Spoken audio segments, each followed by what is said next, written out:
استاد محسن راتی صاحب فرماتے ہیں کہ ہرگز یہ نہیں سمجھنا چاہیے کہ ایک ڈاکٹر بننا، ایک جج بننا،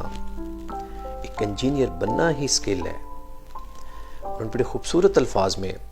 انہوں نے کہا کہ ہاؤس کیپنگ، گھرداری اینڈ چائلڈ کیپنگ،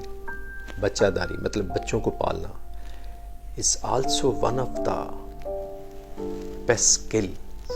انہوں نے فرمایا کہ چائلڈ کیپنگ کے لیے انہوں نے مختلف فارمولے بتائے ہیں۔ بچے کی آپ نے کتنی حوصلہ افزائی کرنی ہے یا بچے کو کتنا ڈانٹنا ہے، کتنی اس کی سرزنش کرنی ہے آپ نے۔ کہتے ہیں اگر ضرورت سے زیادہ اس کی حوصلہ افزائی کرو گے تو بچہ مغرور ہو جاتا ہے، اور اگر اس کو زیادہ ملامت کریں گے، زیادہ ڈانٹیں گے تو بچہ سرکش اور نافرمان ہو جاتا ہے۔ دیکھیں یہ کتنا it's very close borderline. ان دونوں چیزوں کو ہمارے پیرنٹس نے سمجھنا ہے کہ حوصلہ افزائی بھی کی لمٹ اور ملامت کرنا اور ڈانٹنے کی بھی ایک لمٹ۔ اس کے بعد وہ فرماتے ہیں کہ جیسے ہم باہر کے کاموں کو فضیلت دیتے ہیں، ہم کہتے ہیں کمال ہے، اسی طریقے سے گھر کے کاموں کو بھی اتنا ہی فضیلت اور اتنا ہی کمال سمجھنا چاہیے۔ مقصد ان کا یہ ہے کہ گھر کے کاموں کو کبھی بھی حقیر نہ جانے، نہ کم سمجھیں۔ پھر میں اس میں ایک چیز اور ایڈ کر دوں، چونکہ بی فاطمۃ الزہرا اور امام علی علیہ السلام نے جب ان کا عقد ہوا تو انہوں نے یہ آپس میں بیٹھ کے یہ انڈرسٹینڈنگ ڈیولپ ہوئی کہ گھر کے کام بی بی نے کہا ہے کہ میرے ذمہ،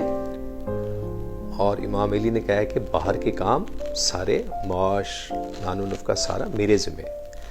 لیکن چونکہ ہم اس ماڈرن ایج میں رہ رہے ہیں، یہاں ذرا تھوڑی سی ضروریات ڈیفرنٹ ہیں۔ پھر ایک خوبصورت بات انہوں نے کی، انہوں نے کہا جس طرح ایک عالم ہے جس کے مرنے کے بعد ایسا خلا یا ایسا شگاف پیدا ہو جاتا ہے جس کو بھرا نہیں جا سکتا، بالکل اسی طرح ایک اچھی خاتون خانہ، ایک اچھی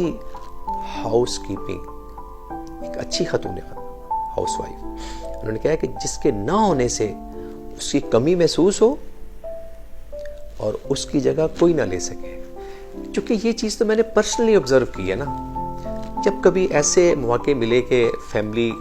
آؤٹ اسٹیشن ہے یا واپس گئی ہیں تو میں اکیلا گھر میں، بلیو یو می، میں اتنا نالائق آدمی اس معاملے میں کہ میں اٹھ کے چائے بھی نہیں میں بنائی،